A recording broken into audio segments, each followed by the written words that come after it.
Story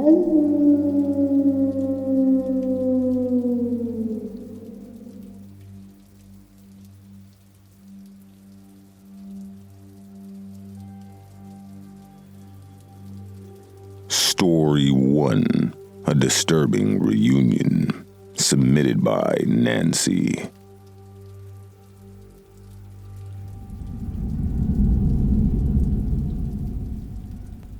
My cousin, let's call him Henry, and I grew up together. We were tight as kids, but he had some issues. He went through some heavy stuff when he was younger that left him a bit off mentally. He was always looking for ways to be seen, you know. That's probably why he got into mukbang videos. If you don't know what mukbang is, it's basically a video of people eating a lot of food while interacting with their audience. Sounds innocent enough, right? But with Henry, it got weird. I remember the day I stumbled onto his channel. I clicked on one of the videos, and there he was, stuffing his face with tons of greasy food. He looked different. His eyes had this glazed over look. The comments section was overflowing with fans who were just eating it up, pun intended, and Henry was loving the attention. I didn't hear from Henry for years, but then he reached out, said he'd be in town and wanted to catch up. So I thought, why not? We're family after all. I invited him over for dinner. From the moment he walked into my apartment, I knew something was off. He had a manic energy about him, constantly glancing at his phone, as if he was missing out on something. During dinner, he didn't touch his food, just kept staring at it. Then at me, then back at the food. It was awkward, to say the least. Afterwards, he suddenly insisted on recording a mukbang video. He brought his own camera gear and everything. I didn't want to, but he was so insistent, almost desperate. I figured, what's the harm? He set up his camera and hit record. Then, as if flipping a switch, his personality changed. He became this overly animated, almost frenzied version of himself. He started eating like a maniac, shoveling food into his mouth as he spoke to his invisible audience. I played along, thinking it was just for the video. Then he stopped eating, looked straight into the camera, and said, "Sometimes you have to just consume the bad to appreciate the good." I laughed it off, not knowing what else to do. Then, still staring into the camera, he reached into his bag and pulled out a knife. My laughter died in my throat.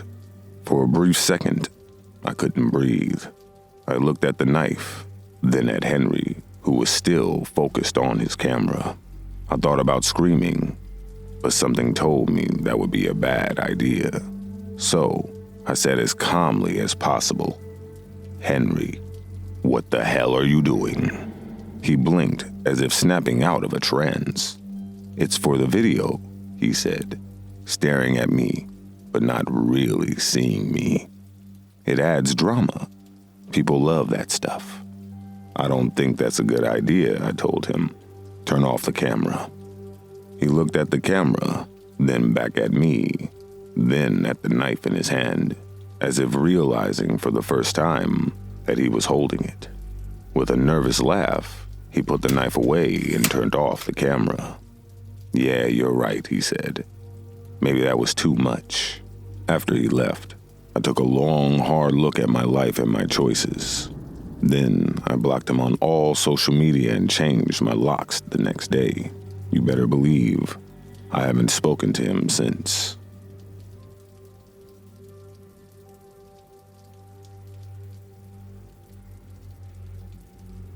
Story 2, Behind the Filter, submitted by Kathy.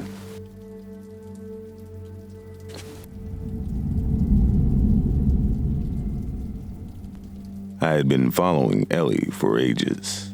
She had these YouTube videos that were always on point. I also follow her Instagram account. Glamorous trips, perfect makeup, the dream lifestyle. You know the drill. She was goals AF, and she had this way of making everything look so meaningful. Like, she'd post pics of her expensive trips with some quote that made it seem like it was all about finding purpose and making the world a better place for something. So when she announced she was hosting a meet and greet in my city, you better believe I bought a VIP ticket. The day comes, and I'm beyond excited. I put on the outfit I've been planning for weeks and even got my makeup professionally done. I was ready to meet my idol. I head to the venue, a really posh hotel, and there's this super long line. But VIP ticket, baby. I get to skip the line and go straight to the VIP lounge. Now in the VIP lounge, everything is super fancy. People are sipping champagne. The decor looks like something out of a movie. And I feel like I'm really living that influencer life, even if it's just for a day. Then Ellie walks in. She's even more stunning in real life. And I'm like, wow, I can't believe this is happening. We all get a chance to talk to her. I'm trying to play it cool, but inside, I'm totally freaking out. Then it's my turn. I go up to her, and she's like, hey, babe, I love your outfit. You look amazing. I thank her, and we start chatting. I'm thinking this is the best day of my life, until it's not. At first, she's super sweet, answering my questions and talking about her latest beauty line. But then, someone in her team whispers something to her, and it's like a switch flips. She gets all businesslike, as if someone just reminded her she's on the clock.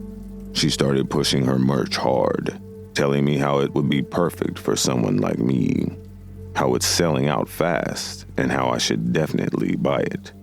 It's not suggestions, it's like commands.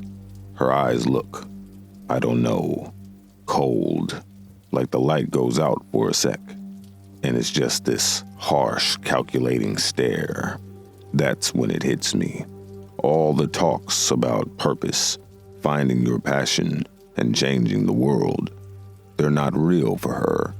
She's here for one reason, to be famous and make money. And suddenly, the whole atmosphere feels fake. The glamour feels like a shiny wrapper on something hollow.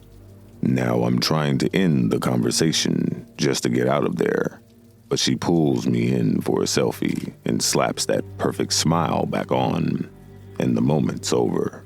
She moved on to the next fan, and I'm left standing there, feeling like a total idiot for buying into the fantasy. I went home, and I can't even bring myself to post the selfie. I just sat there, thinking about how messed up it is that someone can build a whole empire on seeming genuine while being totally fake. And the scariest part, how easy it was for me to fall for it, and how many other people are falling for it right now. I unfollowed her that night, and not just Ellie, most influencers. I can't look at any of them the same way again. The thing that gets me is that she didn't even do anything wrong. She didn't have to. She just had to be herself, a person with no greater purpose than to be famous and rich. And that shook me more than anything else ever could.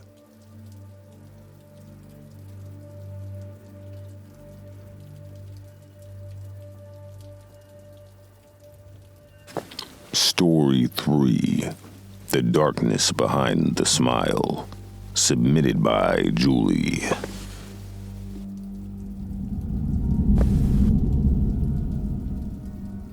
So, I got to meet Max. Yeah, the Max, millionaire motivational guru, author, and the kind of person who spouts life advice on YouTube. You'd know him if you saw him. Poster child for charisma, always beaming this "you can do it" smile, right? His seminars cost an arm and a leg, but hey, this was a dream come true for me. The guy had been like a beacon of hope during a really low point in my life. My best friend Sarah scored VIP tickets for his exclusive seminar. That meant I not only see him live, but get to meet him in person. An actual meet and greet with the man himself.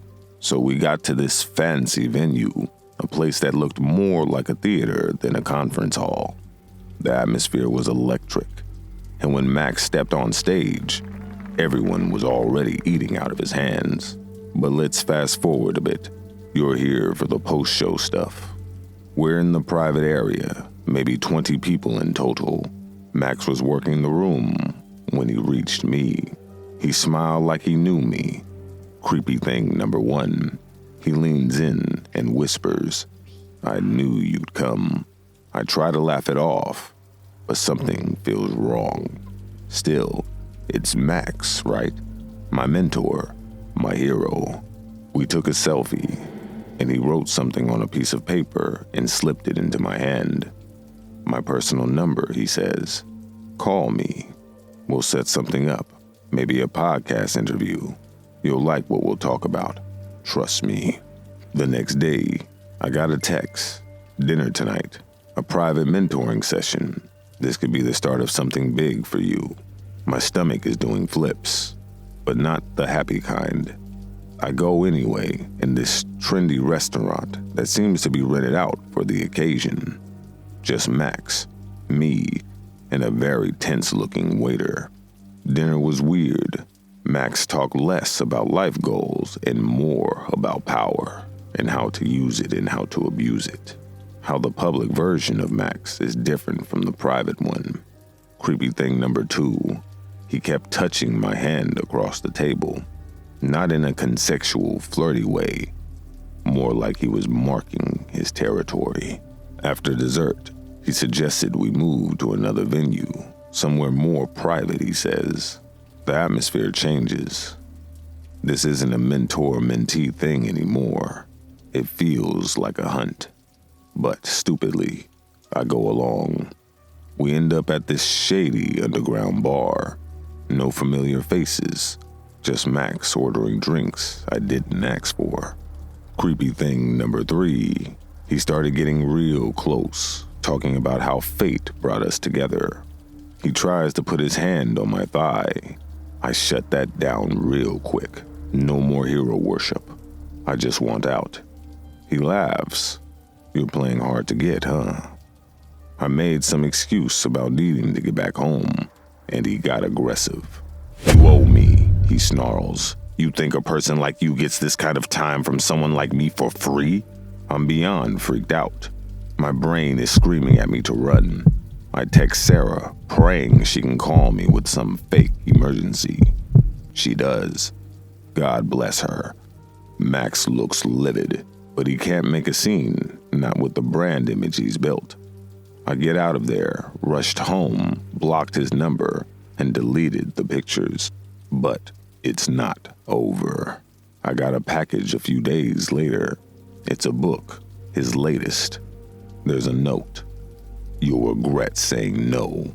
I always get what I want."